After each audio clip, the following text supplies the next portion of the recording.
Estamos de volta para mais um podcast do podcast Tópicos do Vestibular. Hoje, dando continuidade ao Circuito Enem com a disciplina de Geografia. O nosso 38º episódio com o professor Rafael Moreira de Geografia. Tudo bem, Rafael? Tudo bem, Daniel. Tudo tranquilo, graças a Deus. Gente, o Rafael, ele é professor de Geografia e Atualidades, tem 23 anos de experiência, portanto, bastante experiente, e autor de vários livros didáticos voltados para o ensino médio e pré-vestibular. Rafael, formou-se onde e atualmente você está trabalhando em quais escolas? Show de bola, Daniel.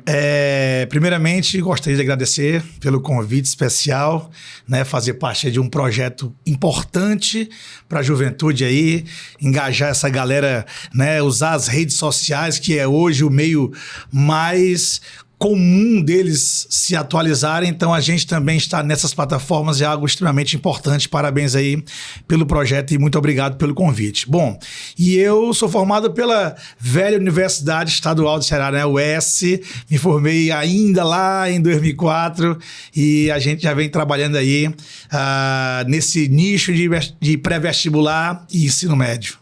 Show! E as escolas? Hoje você está em quais escolas aqui em Fortaleza? Bom, hoje a gente está trabalhando no Colégio Farias Brito, tá? Aqui em Fortaleza, no Eusébio, bem como no Colégio Master e também no Colégio Santo Inácio. Show de bola, show de bola. Meu amigo, a gente está dando continuidade a esse Circuito Enem, o chamado Circuito Enem, em que eu estou trazendo um professor de cada disciplina, né? E para trabalhar o Enem, os principais tópicos, né, que são explorados nessa prova tão importante que é de milhões de alunos no Brasil inteiro, né?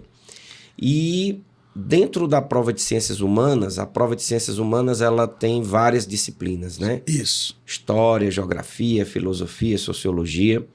Inclusive, nosso próximo episódio com o professor Pablo Taim, de Filosofia e Sociologia. Gigante. Trabalho com ele no Colégio Santo Inácio. Pronto. História a gente já trabalhou, a disciplina de História. Então, eu te pergunto, Rafael, as questões de Geografia dentro da prova de Ciências Humanas do Enem, ela exige do aluno, assim, uma interpretação crítica, né?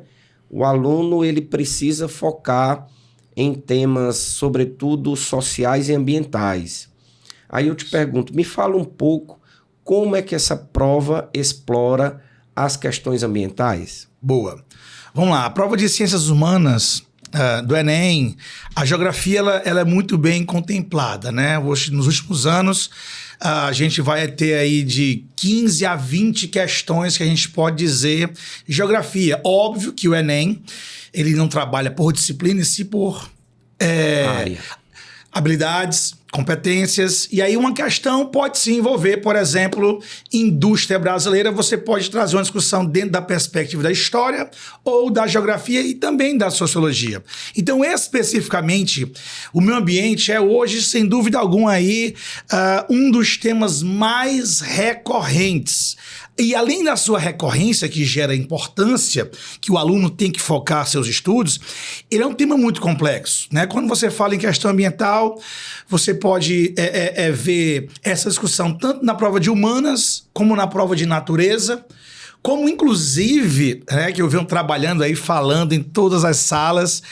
Quem sabe a redação de 2026 vem assim trabalhando algo envolvendo os desafios dos impactos ambientais no Brasil, tendo em vista que o Brasil tem sido palco aí de consequências do aquecimento global. Então você vai ter aí desde o desmatamento, que faz parte da nossa história econômica, né, o avanço dos ciclos econômicos desde a cana-de-açúcar até o boi e a soja na atual conjuntura. O desmatamento esteve presente, desordenado, a gente não tinha regra. Quando a gente começou a construir regras, já foi de maneira, de certa forma, tardia, até mesmo porque o mundo também começou a discutir tardiamente o meio ambiente. Então você pode explorar desde a questão do desmatamento, a também envolvendo a questão hídrica, Os impactos ambientais na agricultura, os impactos ambientais na urbanização. 2024 foi um ano que mostrou isso, né? Rio Grande do Sul, as chuvas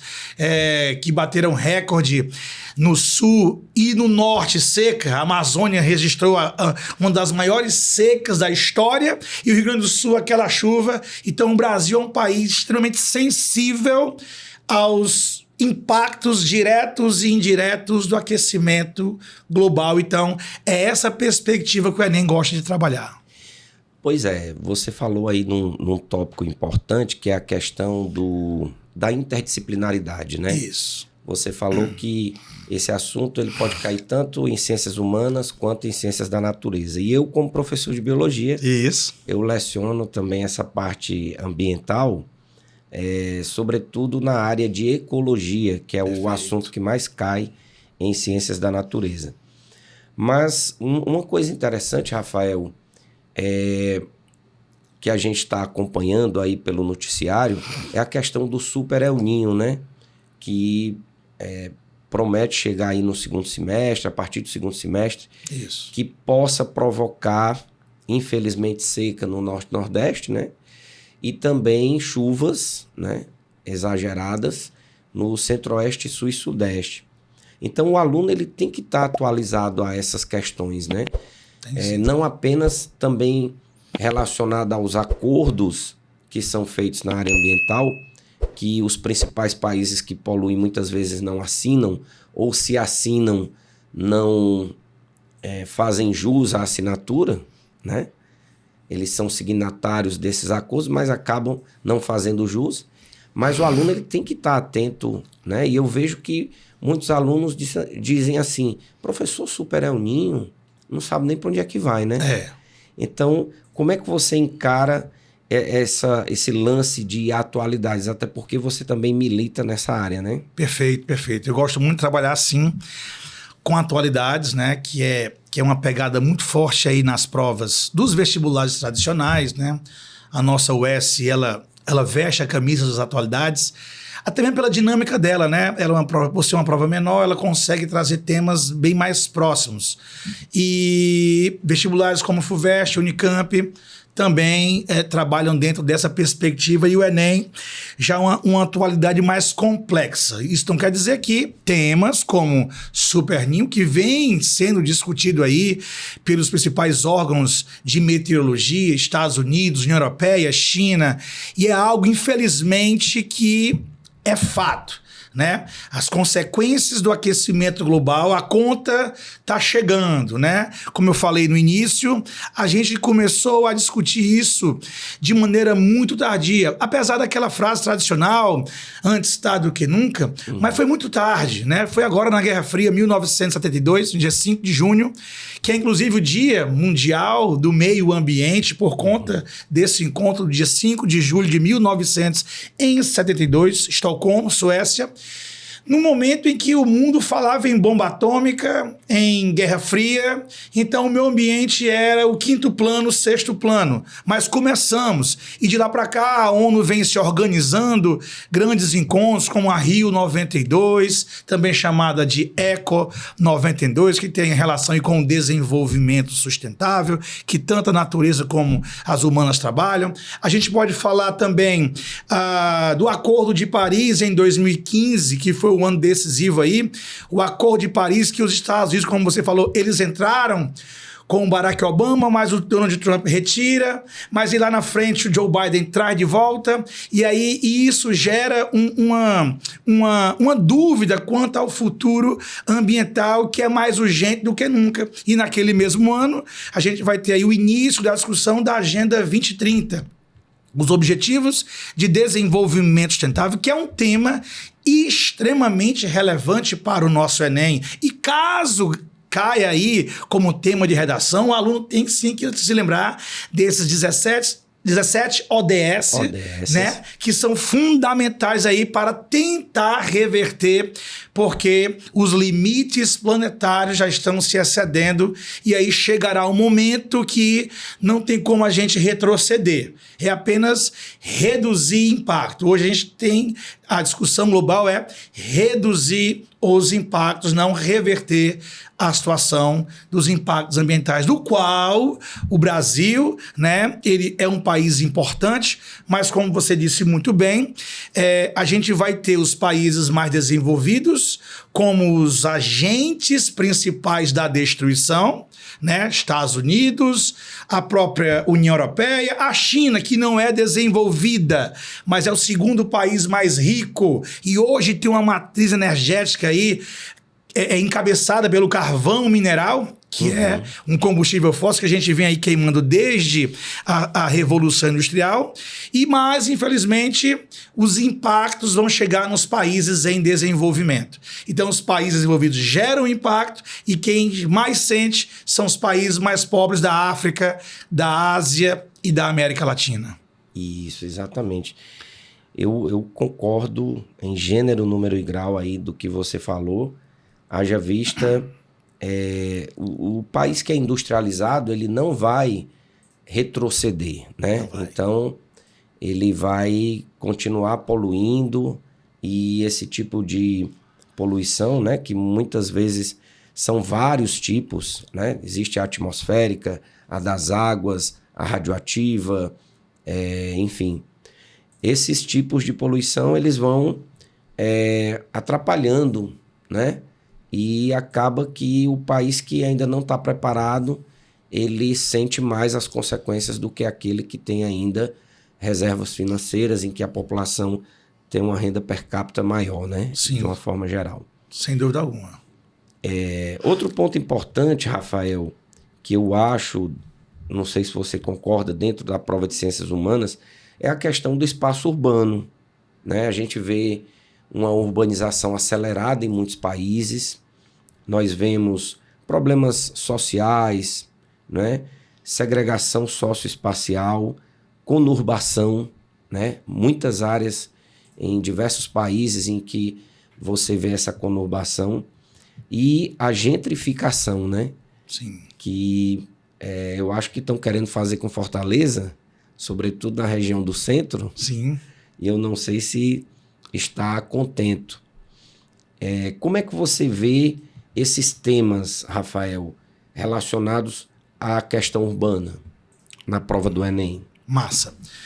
Dênio e nossos ouvintes, sem dúvida alguma, urbanização é um dos temas que mais caem no vestibular, na prova do Enem, né? E quando a gente fala sobre essa temática, ela é literalmente muito complexa. Então ela consegue sim trabalhar dentro das humanas, se a gente olhar na perspectiva da sociologia, né, a segregação socioespacial que existe tanto nos países desenvolvidos, quando você fala em Nova York, Londres, Paris, como principalmente nos países em desenvolvimento. Então é uma característica inerente sim à formação do espaço urbano. Tá? E quando o Enem vai trabalhar essa temática, ele geralmente traz a discussão para dentro do Brasil. E, de fato, no Brasil, a urbanização ela ocorreu de maneira muito rápida. Literalmente, a gente foi dormir no campo e acordou na cidade. Foi tudo muito rápido. E essa rapidez gerou um crescimento intenso e, consequentemente, sem planejamento. Então, o que começa a acontecer ainda lá nos anos 1920, 1930, que é um tema muito trabalhado na prova de linguagens, né? Quando falamos ali no êxodo rural, nos retirantes, né? As obras que os nossos colegas da literatura vão trabalhar. E o Cândido Portinari ele vai trazer isso, o Patativa do Assaré, com a Triste Partida, que foi cantada por Luiz Gonzaga. Então, o êxodo rural, ele faz parte da história do Brasil, da geografia do Brasil, da literatura brasileira, das artes, da música e da geografia urbana, né? Porque a nossa urbanização, ela tem como origem esse processo de êxodo. Então, literalmente, estávamos todos no campo e agora estamos na cidade. E aí a gente não conseguiu produzir um planejamento e o resultado foi esse, que hoje a gente vê, seja em São Paulo, na nossa maior representatividade urbana, que o IBGE classifica como grande metrópole nacional, São Paulo hoje sozinha tem 13 milhões de habitantes, o Ceará inteiro tem 9. Então como é que você consegue colocar 13 milhões de habitantes e botar essa cidade para rodar, para funcionar? É um desafio muito grande. Fortaleza com 2,5 milhões ali, né? Chegando a 2,5 milhões, a gente já consegue visualizar o tamanho do problema. Mobilidade urbana, questões ambientais, a questão cidade e meio ambiente. Basta uma chuva em São Paulo que a gente começa a perceber as consequências desse planejamento. Agora em Fortaleza a gente tem a construção dos superprédios que vão impactar toda a dinâmica climática, social e econômica também da cidade, positiva e negativamente. Então assim, esse tema ele é muito, muito rico, que vai desde o êxodo rural, passando pelo processo que você trouxe muito bem da gentrificação, que é um fenômeno aí que nos países ricos já vem acontecendo há muito tempo e agora o Brasil vem experimentando. Hoje em Fortaleza você tem várias áreas em processo de gentrificação. Você tem ali no Papicu, com um shopping center que chegou na região e transformou aquela área. O mesmo shopping foi para o outro lado da cidade, ali no bairro Presidente Kennedy. O centro de Fortaleza, que vem vivenciando essa mudança, e isso traz, de um lado, pontos positivos, né? Porque aquele espaço, há 2, 3 décadas, estava, de certa forma, abandonado pelo poder público. Então, você tem uma estruturação, alargamento de vias, iluminação, saneamento básico, construção de praças, equipamentos, a cidade passa a arrecadar mais, porque junto com o shopping center, você tem um arcabouço de comércio que vai gerar mais tributação local, os condomínios de médio a grande porte, e aí a prefeitura arrecada, o IPTU, mas em contrapartida você amplia a desigualdade socioeconômica, porque aquele espaço que era um espaço barato agora se torna caro, e o morador pobre daquela região, ele é, entre aspas, forçado a sair dali, porque o bairro fica mais caro, então ele é, entre aspas, jogado para as áreas mais periféricas, ampliando a desigualdade social das nossas cidades. Uma pena, né? Porque fala-se muito que o indivíduo tem que morar de preferência perto de onde trabalha. Isso. E muitos trabalham ali naquele comércio e precisam morar em cantos bem mais distantes, o que atrapalha a questão de tempo, de você querer ficar com a família. Isso. Mas o deslocamento, você perde muito tempo, né? Com a questão do deslocamento. Exatamente. Essa parte urbana realmente é bastante cobrada e eu acho que os professores da área de humanas focam muito, né, Rafael? Com certeza, com certeza. Principalmente esse tema aí de mobilidade, né? Hoje um dos temas mais discutidos no Brasil é a discussão do fim da escala 6x1. E tem a ver com isso, né? Hoje o trabalhador, quando você vai para a região metropolitana de São Paulo, o cara que mora em Mauá, depois do ABCD paulista, e tem que trabalhar no centro de São Paulo, então assim, é uma via crucis. É literalmente isso. Então é um desafio, apesar da evolução que São Paulo tem no transporte coletivo, mas mesmo assim não é suficiente para atender a essa demanda, com certeza. Verdade. Outro tópico que eu estava estudando, Rafael, é sobre a geografia agrária, né? Boa. Existem assuntos como estrutura fundiária, o agronegócio, e muita gente fala sobre essa dualidade entre o agronegócio e a agricultura familiar, né? O êxodo rural que você comentou aí, que tem a ver também com a questão da urbanização, e a modernização agrícola, porque o Brasil ele tem protagonismo nessa questão agrária, né, do agronegócio, e nós precisamos nos modernizar justamente para produzir mais, aumentar essa produtividade e vender esse material, né, agrícola para o mundo, né, que a gente tem protagonismo nessa questão. Mas esses assuntos, eles têm uma boa recorrência na prova do Enem também? Com certeza. Inclusive, já foi até tema de redação, né? Quando falamos em insegurança alimentar.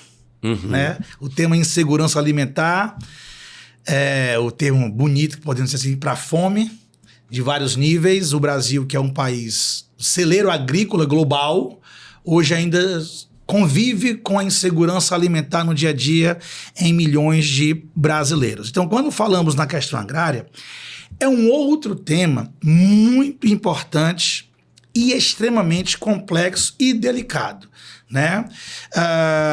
Do ponto de vista geográfico, o Brasil hoje é um país agrário, né, dentro da divisão internacional do trabalho. Qual é a nossa função para o mundo? Qual é a função do Japão para o mundo? Qual é a função dos Estados Unidos para o mundo na economia? É produzir tecnologia.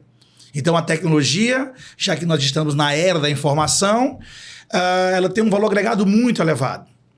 E a função do Brasil nesse globo é produzir e exportar matéria-prima, como você falou, que o nome hoje dentro das provas é commodities agrícolas, né? Então, hoje o Brasil ele é campeão de commodities agrícolas no mundo inteiro. Ele consegue disputar grão a grão com os Estados Unidos. Só que essa disputa, quando a gente olha com um viés dentro do Brasil, a gente pode dizer que, de certa forma, isso vai trazer impacto positivo, porque isso gera PIB e a dinâmica urbana que nós acabamos de trazer aqui. Ultimamente o Brasil vem vivenciando um processo chamado de desmetropolização. As metrópoles não são mais o grande destino dos brasileiros, da migração, e sim as cidades médias. As cidades médias do interior do Brasil, do interior do Nordeste, São Paulo, do Centro-Oeste. E o que move a economia dessas cidades? É o agro. Então, se você chegar hoje na Serra da Ibiapaba, é o agro. Se você chegar em Petrolina, é o agro. Se você chegar em Barreiras, é o agro. Se você chegar lá no interior do Mato Grosso, o agro. Então, o agro vem dinamizando essa economia, está levando universidades para o interior do país. Então, isso, de certa forma, tem que ser visto como positivo, gerando emprego de alta rentabilidade, de alta qualidade, mas, ao mesmo tempo, você tem muitos pontos negativos. Um deles é que esse agro avança em, não todos, mas em muitos casos, de maneira desordenada, gerando impacto ambiental. Então, você retira floresta e coloca pastagem. Você retira savana e coloca monocultura. Então, a médio e longo prazo, a conta vai chegar e o Brasil vai se transformar num grande deserto verde, infelizmente. 2, quando você fala em modernização do agro, que é uma pegada que o Enem gosta muito de trabalhar, essa modernização, ela não foi uma iniciativa do Brasil. Ela foi uma iniciativa que veio de fora, podemos dizer dos Estados Unidos, quando chegou ali na metade do século XX, ali no pós-Segunda Guerra. Foi um momento de muitas mudanças e uma delas iniciava naquele momento um fenômeno lá na demografia que nós chamamos de explosão demográfica. A população começou a crescer muito, o baby boom, daí o termo, o nascimento da geração boomer, né? E aí o desafio do mundo era o que fazer, porque a população está crescendo de maneira exponencial e os alimentos vão acompanhar? Aí veio a tecnologia. Sim, os alimentos vão acompanhar, sim. E essa transformação do campo, essa modernização, tem um nome na geografia urbana que é a Revolução Verde, que cai muito em prova do Enem. A Revolução Verde foi exatamente essa descentralização das modernas técnicas dos países desenvolvidos para os países em desenvolvimento, México, Brasil, Argentina. E aí você olha, pessoal, mas isso foi bom porque aumentou a produção de comida, mas acabou com a fome? Não, então a visão crítica da geografia ela consegue fazer essa análise. 2, esse aumento da produtividade, que agora os países pobres estão promovendo, hoje chamamos de países em desenvolvimento, foi algo para quem? Porque se pararmos para observar, quando você promove a Revolução Verde, na verdade, o que é que os americanos estavam fazendo? Estavam transferindo os impactos ambientais dos seus países para os países mais pobres. O consumo de água, o desmatamento, então você transfere para o Brasil. Fator 1. Fator 2. O Brasil vai ter tecnologia para acompanhar? Num primeiro momento, não. Hoje nós temos a Embrapa. Então, no início, teve que importar. Pronto. É aí que entra a crítica da geografia. Hoje a Embrapa faz um trabalho fantástico, as universidades fazem um trabalho extraordinário, mas o principal trabalho vem das multinacionais estadunidenses. Então, a partir do momento que eles criaram essa necessidade nos países pobres, os países pobres tiveram que importar maquinário, tecnologia, semente geneticamente modificada, fertilizantes, agrotóxicos. Então, hoje, a gente poderia observar que o agro, que deixa o Brasil na condição de em desenvolvimento, poderia ser a nossa alavanca para o desenvolvimento. Porque o Brasil é o país do agro, mas a semente não é nossa, o trator não é nosso, os insumos não são nossos. O Brasil importa fertilizantes, o Brasil importa tratores, o Brasil importa boa parte da tecnologia, que isso poderíamos fazer aqui dentro. Mas as amarras da geopolítica internacional não consegue permitir que o Brasil possa, com o agro, dar esse salto que a gente precisa. Porque os Estados Unidos fazem isso. Eles, ao mesmo tempo, têm o Vale do Silício e uma grande produção agrícola. Eles conseguem juntar a agricultura e a informação ao mesmo tempo. E o Brasil não consegue fazer isso. Uma pena, né? Porque eu acho que a gente tem condições de fazer isso. Não tenha dúvida. O lance aí que você falou de ficar importando certas coisas é extremamente ruim, porque qual a qualidade disso, né? E como isso cai na ponta do processo. Eu vou dar um exemplo. A questão do agrotóxico. Eu acho interessantíssima essa palavra. Sim. Porque quando você fala de agrotóxico, tem uma conotação ruim. Mas quando você fala defensivo agrícola, já tem uma conotação boa, né? Chico Francisco. É a mesma pessoa. Então, já foi diagnosticado por várias universidades, várias pesquisas, de que muitos desses agrotóxicos que vêm de outros países têm uma consequência um tanto quanto danosa, porque fica lá no ambiente e provoca uma magnificação trófica, provoca um problema grande.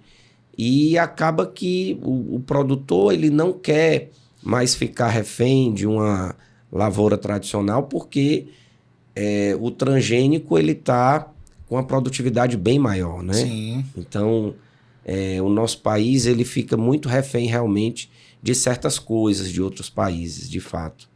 É uma pena, mas...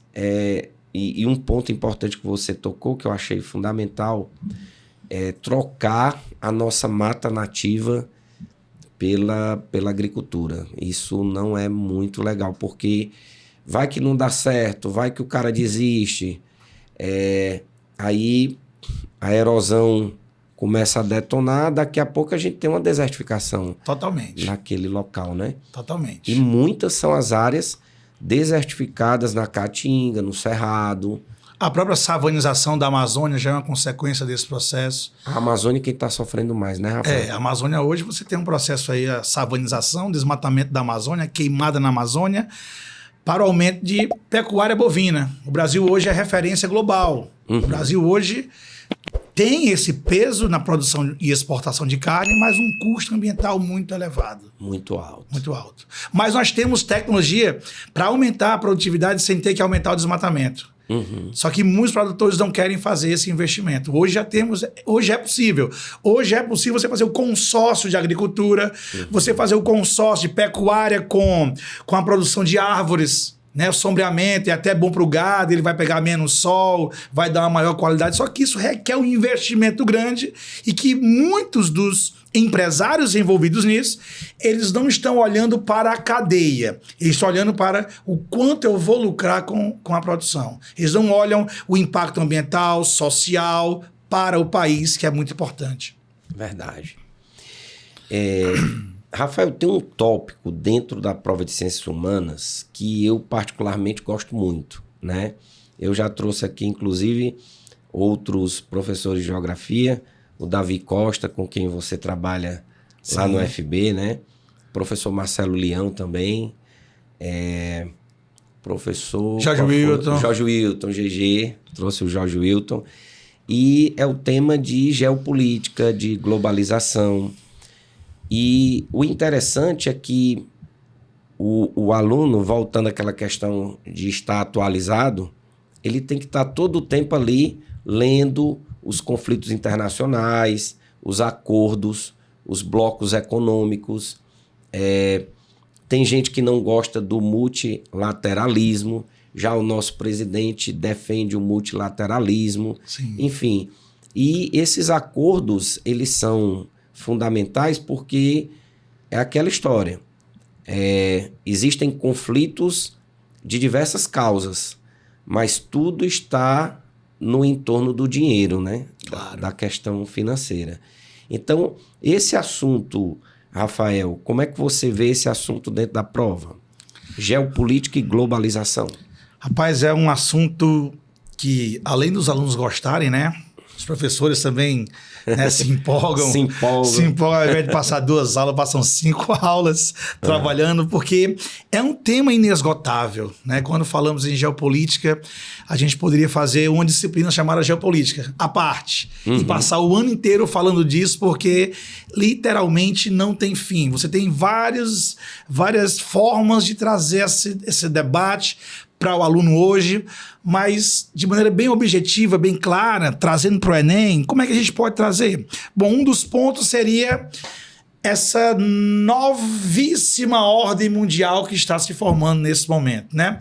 Didaticamente, a gente pega ali, quando falamos em ordens globais, trazendo do século XX para cá, a gente tem ali a Primeira Guerra Mundial, né, que é o fim do imperialismo, e ali vai ter o entre guerras, que é o momento de reorganização das relações internacionais, e a Segunda Guerra Mundial. E aí a primeira, como a Segunda Guerra, nós podemos dizer que é o fim de uma era, a era eurocêntrica. A Europa, durante 4 séculos e meio, dominou o mundo, e as 2 grandes guerras acabaram com isso, emergindo aí o pós-Segunda Guerra Mundial, que vamos chamar de Guerra Fria. E aí você vai ter na Guerra Fria a bipolarização global, União Soviética, Estados Unidos, e muitos conflitos, né?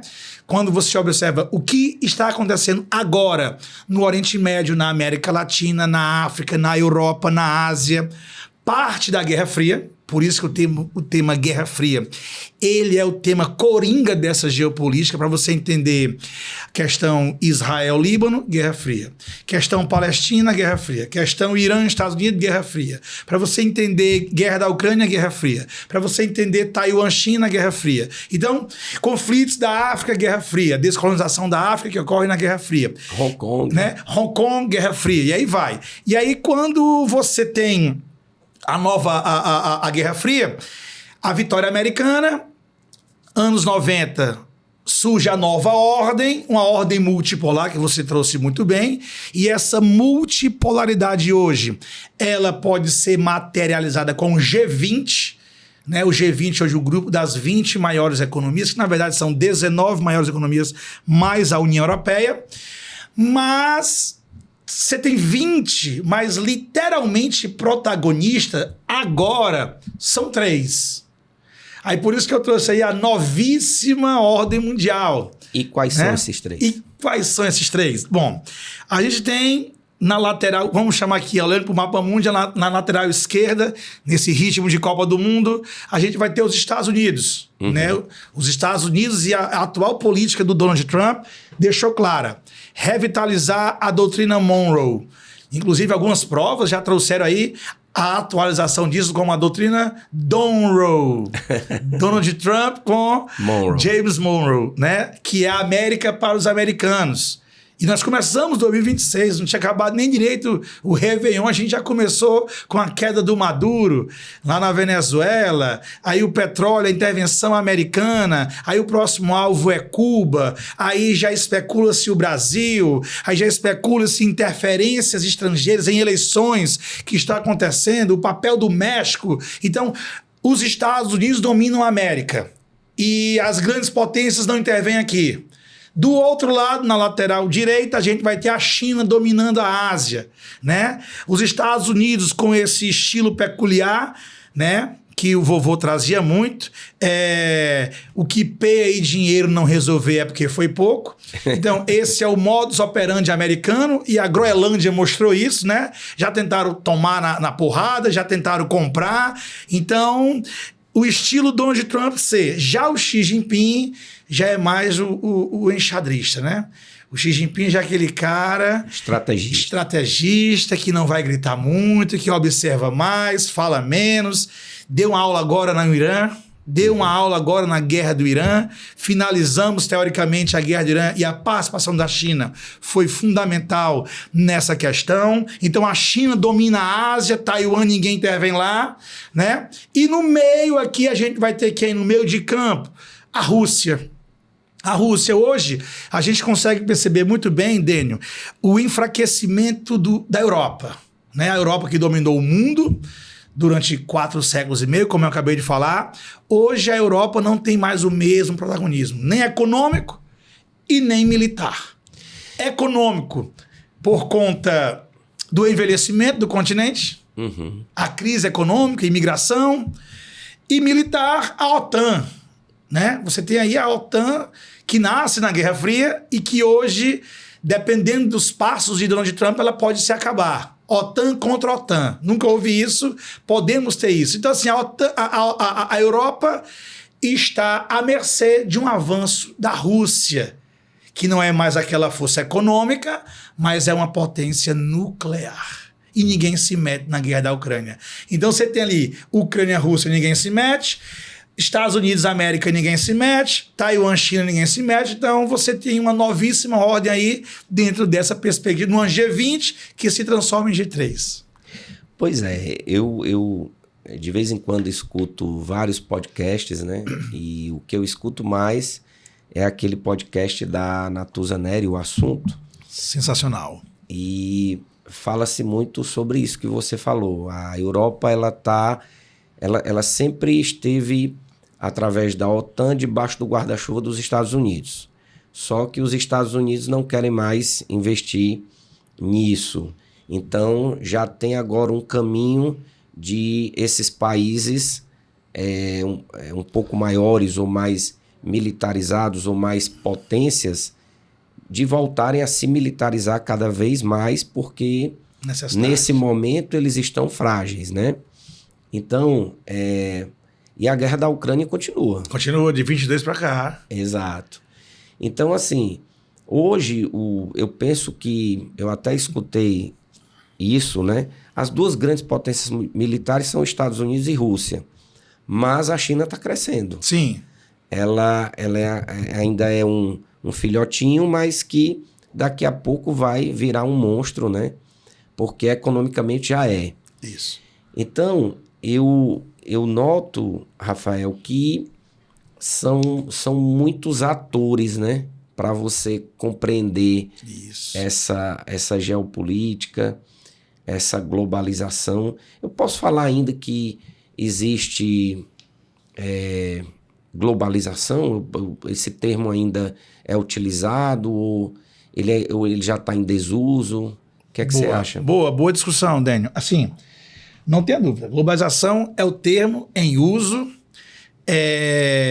Apesar de os Estados Unidos, recentemente, iniciarem uma tentativa de uma antiglobalização, né?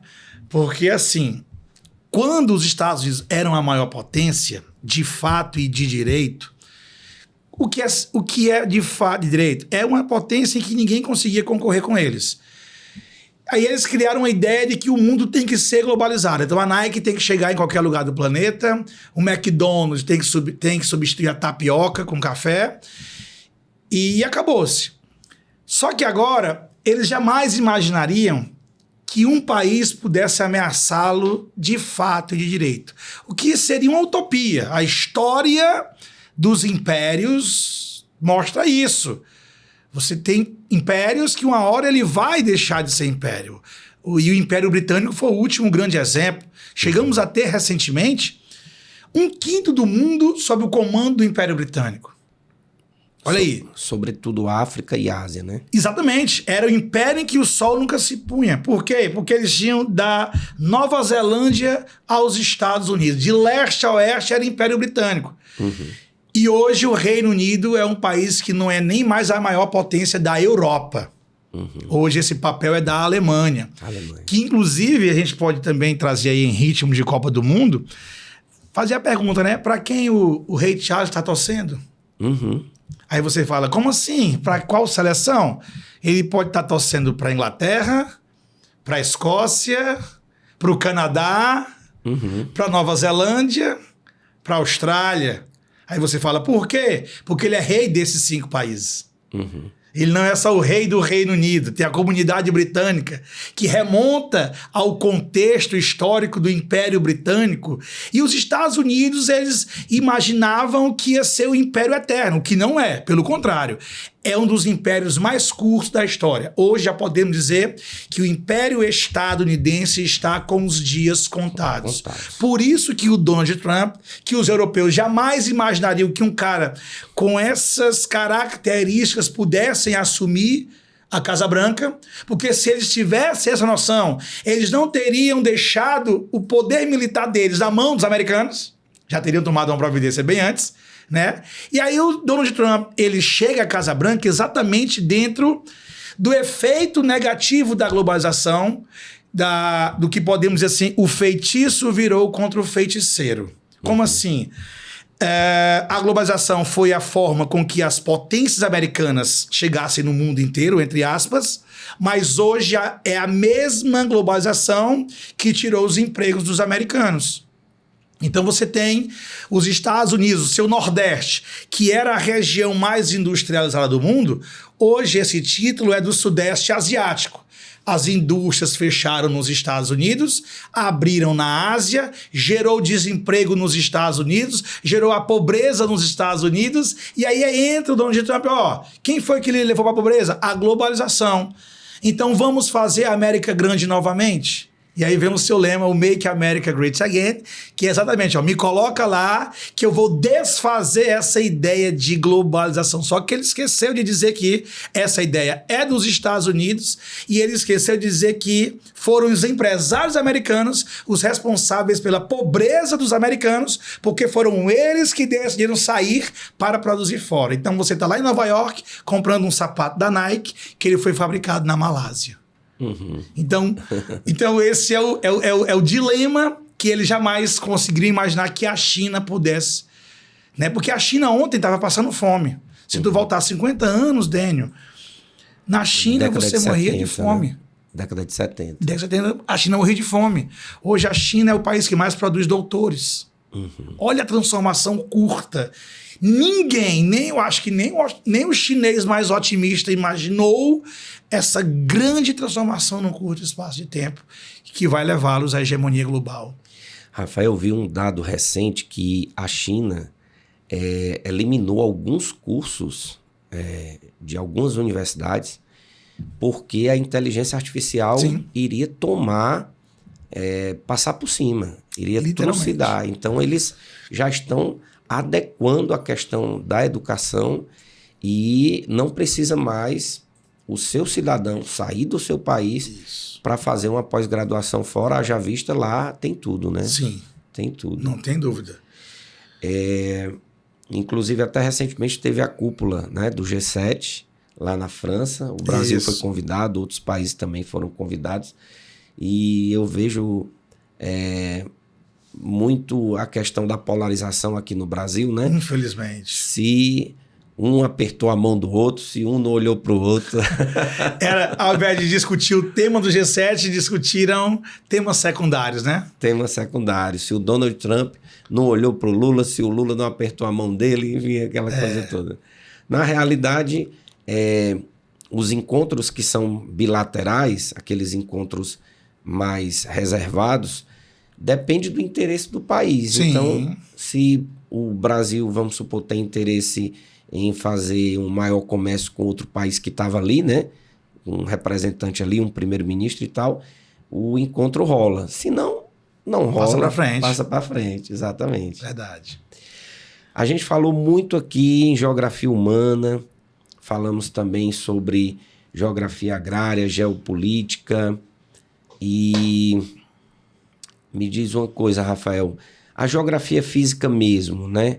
Aquela de relevo, hidrografia, biomas, placas tectônicas. Qual a frequência desses temas no Enem? Boa. Dênia, essa pergunta é muito boa porque, assim, o aluno ainda tem na cabeça dele que a geografia é dividida, né? Geografia física, geografia humana, são dois mundos antagônicos. E não é. E não é. E aí, não, é aula de geografia humana, vou ficar. É geografia física, vou embora. Vou dormir, vou fazer questão de matemática. É aí que ele se perde, né? É aí que ele se perde porque a geografia física, ela está em todos os lugares, literalmente. Aí, como assim? Você fala de geologia. Então, geologia, tu já imagina uma aula, o cara falando de rocha magmática, metamórfica, cristalino, sedimentar. Mas para tu falar hoje de geopolítica, tem que falar de geologia. Para você falar em lítio, tem que falar de geopolítica. Terras raras. Terras raras é o tema do momento. Para você falar em petróleo, margem equatorial. Para você falar em por que Vale do Silício. Né? Os chips, a produção de chips do mundo, que é dominado pelos chineses, a eletrificação dos automóveis, tudo isso passa pela geologia.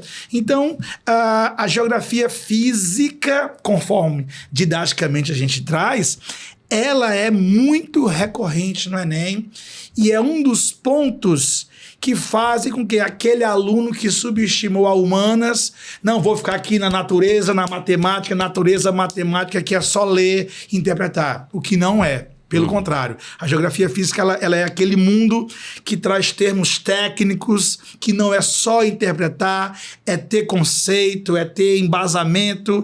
E aí, quando a gente fala sobre isso, a gente pode trazer a questão biomas, porque é um coringa, né?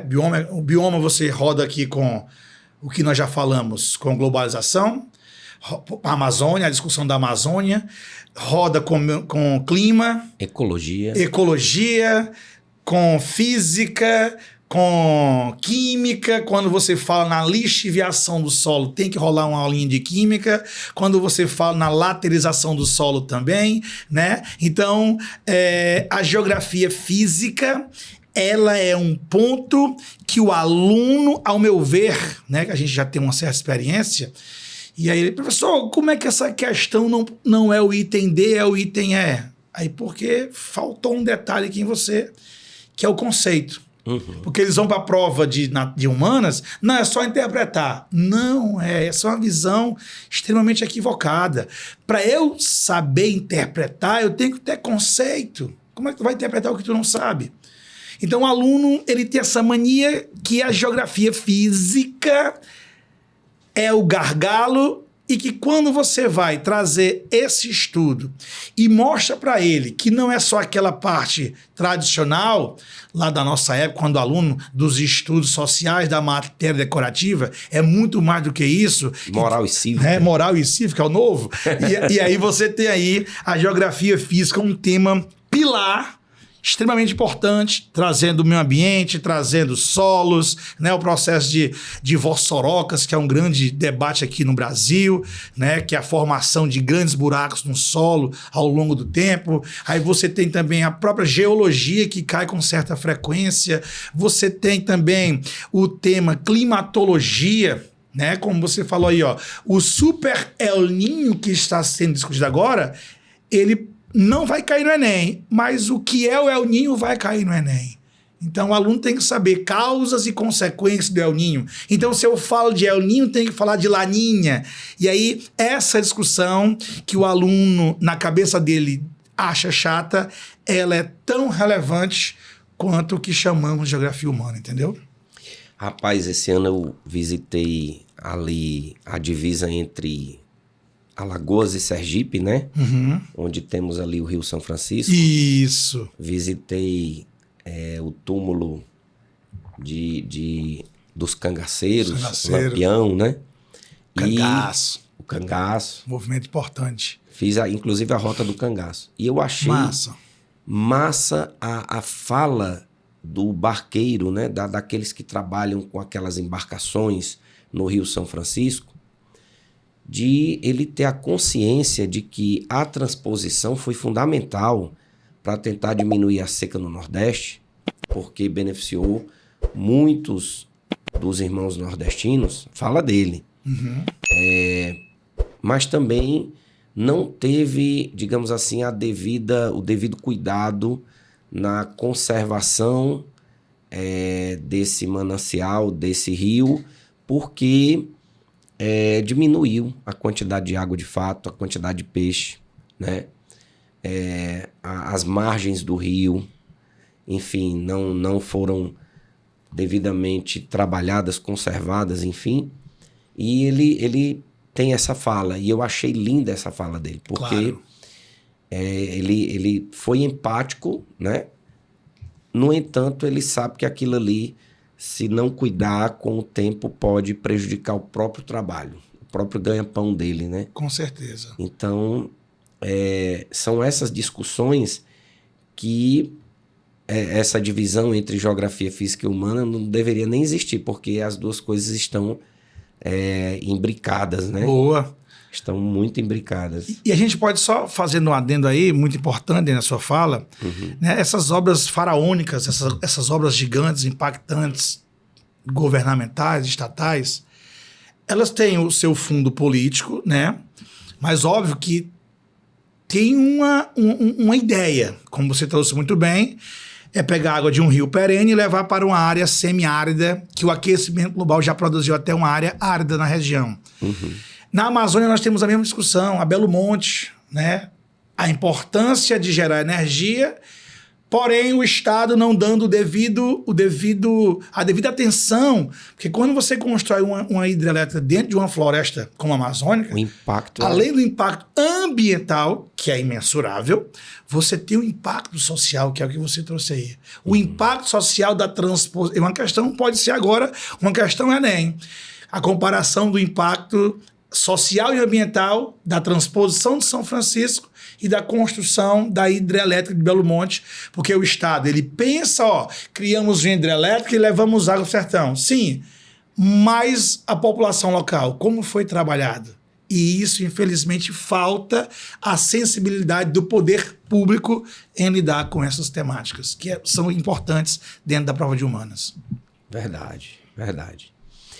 Meu amigo, eu queria saber de você, estamos chegando pertinho aqui do final do seu programa, do nosso programa, do nosso podcast, e dizer para você que eu estou aqui maravilhado com essa aula que estou recebendo, hein, Isaac? Hein? Muito conhecimento, muita informação. Eu que agradeço. E eu não sei se isso é verdade, mas a maioria dos geógrafos considera o Milton Santos o maior geógrafo brasileiro de todos os tempos, né? Não tenho dúvida. Milton Santos, que já faleceu já há algum tempo, certa vez ele falou o seguinte, Rafael: o que é transmitido à maioria da humanidade é, de fato, informação manipulada que, em lugar de esclarecer, confunde. Olha a frase dele. O que é transmitido à maioria da humanidade é, de fato, uma informação manipulada que, em lugar de esclarecer, confunde. Mesmo sendo antiga, essa frase ainda é atual, meu amigo? O que é que você acha? Rapaz, você tocou num ponto que a gente poderia até 5 horas da manhã aqui, porque falar de Milton Santos, acho que 50 podcasts não conseguiriam trazer a dimensão, né? Que inclusive este ano é o ano do centenário. Se estivesse vivo, ele estaria completando 100 anos. Tá? O Milton Santos foi uma deixa muito importante aí, sua. Vai ser explorado nos vestibulares esse ano, com certeza.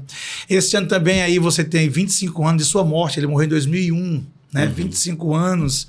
Essas efemérides são importantes nas provas dos vestibulares adicionais. Então, há 25 anos o Brasil perdia o seu maior geógrafo, né? Uma história fantástica.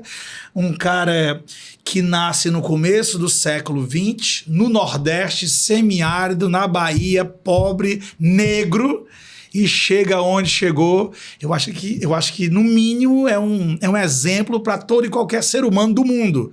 Né? Não só para nós, nós geógrafos fomos agraciados por ter esse cara dentro da nossa ciência muito importante. E o Milton Santos, ele ganha essa notoriedade global porque, de fato, ele era um visionário. Ele vai vivenciar lá traz o que nós estamos vivendo hoje.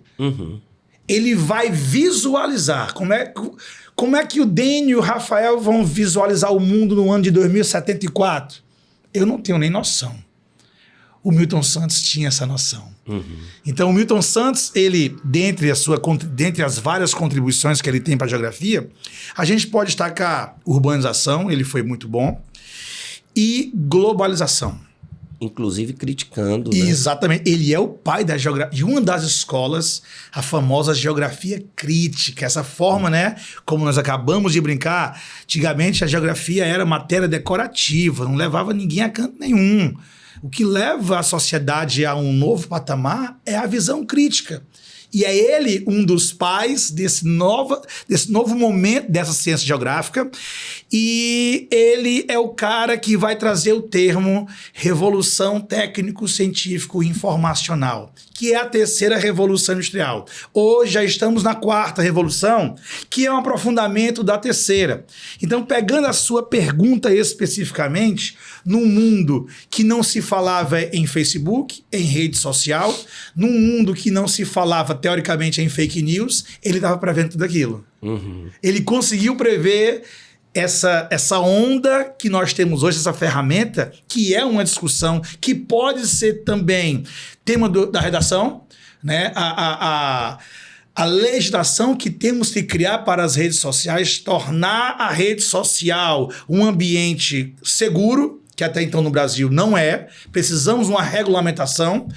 E aí polarizou a discussão no Brasil, infelizmente, mas o mundo está mostrando que isso não é uma polarização. É uma necessidade. Vários países do mundo, a própria União Europeia comprou essa ideia. A regulamentação das redes sociais. Se não regulamentar, é isso. Você vai produzir fake news, você vai criar bolhas, você vai retroceder, você vai gerar um caos mundial e que podemos chegar num momento, que ele está bem perto, de que a mentira vai se sobressair à verdade. Até bem porque as pessoas mais poderosas do mundo, elas já têm o poder da comunicação. Hoje, no Brasil, o principal veículo de comunicação chama-se Instagram. Rede social.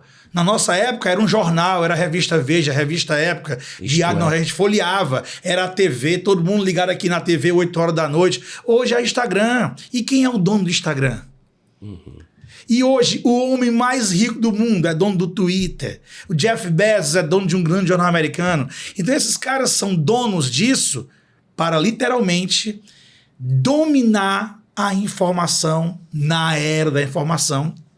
Inclusive, gerando um conceito que, em um outro momento, podemos discutir, chamado tecnofeudalismo. O que é isso? Né? Agora fiquei curioso. É um tema muito importante, novo, né? O tecnofeudalismo. Exatamente as bolhas que são criadas nas redes sociais. Então, quando você abre aí o seu Instagram, o algoritmo lhe leva para um lugar. Quando eu abro o meu, ele leva para outro lugar. E quem está lá em cima vai manipular esses feudos, controlando o que você deve ver, o que você deve ouvir, o que você deve dar like, o que você deve propagar. Então, essa falsa sensação de liberdade, ela não existe. Ou o Estado dominando. Ah, mas é uma ditadura comunista, vai me dominar. Eu prefiro viver um país livre como os Estados Unidos. Não. Lá tu tem as Big Techs que vão te controlar. Na China, o Estado te controla. Nos Estados Unidos, tem as Big Techs te controlando. Não, controla sim. Ela não controla na lei, mas ela controla no teu dia a dia. Então, você não vê o que você quer. Você não consome o que você quer. Você cria a sensação de que você consome o que você quer. Algo muito parecido com os feudos lá do passado, onde o senhor feudal era quem dizia o que você tinha que fazer. Hoje o senhor feudal chama-se Jeff Bezos, hoje o senhor feudal chama-se Mark Zuckerberg, Elon e aí Musk. vai. Elon Musk, exatamente isso. É mais ou menos essa pegada do tecnofeudalismo. Rapaz, que massa, que massa. Eu não conhecia esse termo. Pronto. Massa. Ou seja, dependendo das coisas que você procura, obviamente o algoritmo ele vai te levando, mas também vai te manipulando e mostrando outras coisas que eventualmente... Geralmente não. É feito para isso. Não é geralmente. Ele é feito para lhe manipular e me manipular. Do jeito que no passado grandes revistas faziam. Então você tinha aqui no Brasil uma revista que, quando ela lançava no domingo à noite, o Brasil seguia aquela tendência. Só que hoje o poder das redes é muito maior do que o da revista. Com certeza. Entendeu? Com certeza. E as bolhas ficam cada vez maiores e surgem novas bolhas. E quando estoura, aí vem o desespero, as brigas. Os extremos. As guerras. As guerras políticas, né? A negação da ciência, a negação da vacina, a negação de uma série de fatores que foram importantes, que muitas pessoas, homens e mulheres, literalmente deram sua vida para que chegássemos num nível elevado e que de uma hora para outra as redes sociais tentam desconstruir. Então é um desafio muito grande viver no século XXI. Demais. Desafio enorme, enorme, enorme. Meu amigo, é muito bom ter a sua presença aqui. Eu estou, como falei, maravilhado por essa aula que recebemos. E a sua mensagem final para o nosso caríssimo estudante que vai, no futuro breve, ver esse podcast. O que é que você diria para ele neste momento, finalzinho do semestre, perto das férias e aquele desejo de manter a regularidade nos estudos para que no final do ano ele faça boa prova no Enem? Perfeito. Primeiramente, agradecer você, Dênio, aí ao convite, né? Fiquei, mais uma vez, repito, né? Fiquei feliz aí em fazer parte de um projeto importante para a nossa juventude e dizer para o nosso aluno que é o seu sonho, né? E se é o seu sonho, a gente tem que literalmente fazer o que tem que ser feito. É uma maratona, não é uma corrida de 100 metros. É uma maratona onde você tem que ter uma estratégia. Uma hora o seu percurso vai ter subida, outra vai ter descida. Hora vai estar chovendo, hora vai estar no sol. E você tem que estar preparado psicologicamente para isso. Da importância de um apoio familiar, do apoio da sua escola, do apoio dos seus amigos. É muito importante essa parte psicológica. Cuide do seu psicológico, cuide da sua saúde, beba água, durma bem, tá? Mantenha o foco, porque agora é que nós estamos chegando na metade dessa longa maratona, porque tem muito o que acontecer no segundo semestre e continue sempre visualizando o seu sonho. Que quando eu estava no seu lugar, eu tinha um sonho em trabalhar nas grandes escolas, tinha um grande sonho de entrar na universidade pública e eu consegui, vi outras pessoas como referência e com certeza você está no caminho certo.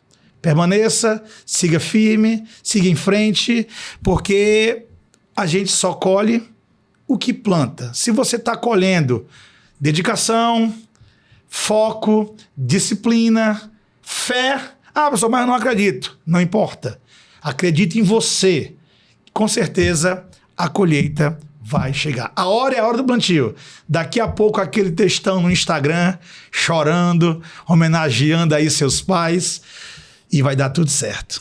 Se emocionando, né? Se emocionando, e com nós, certeza. Professores, também. Com certeza. Nessa emoção da aprovação.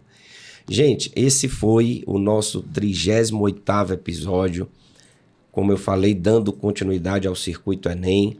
Hoje foi a disciplina de Geografia com o excelente professor Rafael Moreira. Obrigado, Rafael. Curtam, compartilhem e na próxima estaremos aqui continuando este Circuito Enem com o professor Pablo Taim de Sociologia e Filosofia. Um forte abraço, tchau, tchau.